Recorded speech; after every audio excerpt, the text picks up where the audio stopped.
Cek satu. Halo semua, kita lihat video ini. Stop untuk membuang limbah medis sembarangan ke sungai. Kita nggak tahu untuk di dalamnya ini cairan apa, apakah berbahaya atau tidak. Bukan hanya satu, tapi ada 3.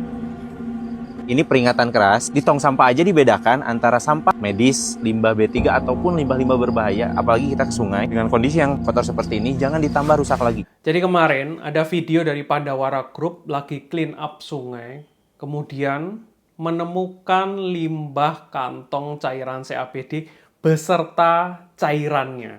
Nah, apa sih dok CAPD? CAPD itu Continuous Ambulatory Peritoneal Dialysis, yaitu metode cuci darah dengan menggunakan lapisan perut pasien agar sampah sisa metabolisme tersebut masuk ke dalam cairan dialisis yang tadi dimasukkan, kemudian dibuang melalui perut pasien. Biasanya pasien akan terpasang namanya kateter atau selang Tenkov.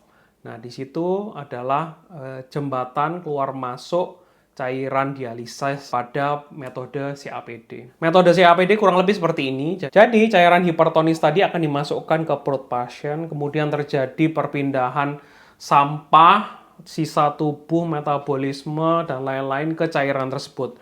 Cairan ini akan didiamkan di dalam perut selama kurang lebih 6 jam. Kemudian dari situ setelah ada beberapa periode jam, dia akan dikeluarkan melalui drain bag tadi.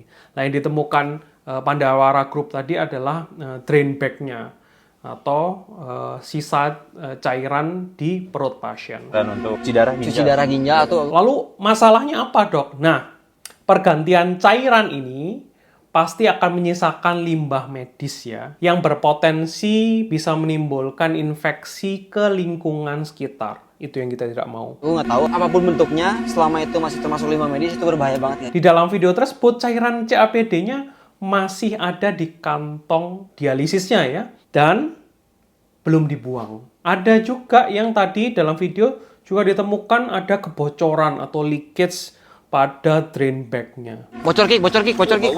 Dan ini berpotensi menimbulkan resiko infeksi ke lingkungan sekitar. Nggak hanya manusia, tapi makhluk hidup yang ada di situ. Bayangin aja, cairan dari perut pasien gagal ginjal kronis yang menjalani CAPD, itu biasanya pasiennya rentan terjadi infeksi.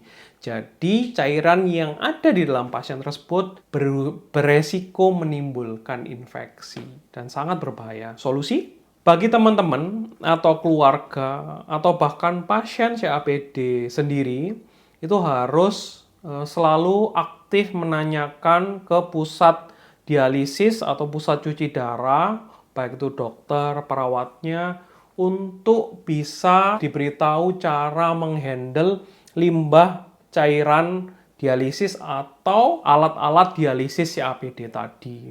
Karena itu perlu prosedur khusus, ya, nggak sembarangan. Nah, terus gimana dok cara prosedurnya? Yang pertama, limbah cairan drain tadi, sisa cairan CAPD-nya, dibuang ke toilet atau mungkin wastafel, ya. Pastikan ada air mengalir di situ, kemudian dibuang sampai habis. Itu bisa cairan dialisat sisanya, cairan limbah CAPD-nya itu dibuang semua. Kemudian yang kedua, alatnya tadi kemudian digulung beserta saluran atau tubnya itu tadi digulung, diikat, kemudian masukkan ke plastik hitam. Bisa didobel plastik hitamnya, kemudian diikat. Kemudian dibuang di tempat sampah seperti pada umumnya, atau kalau mau kolektif dikumpulkan ke fasilitas kesehatan terdekat untuk dibuang di rumah sakit atau fasilitas kesehatan tersebut. Jadi, yuk benar-benar dijaga betul lingkungannya. Jangan membuang limbah sampah medis sembarangan, apalagi di sungai ya, itu sangat berbahaya banget. Semoga bermanfaat ya. Udah pada paham kan?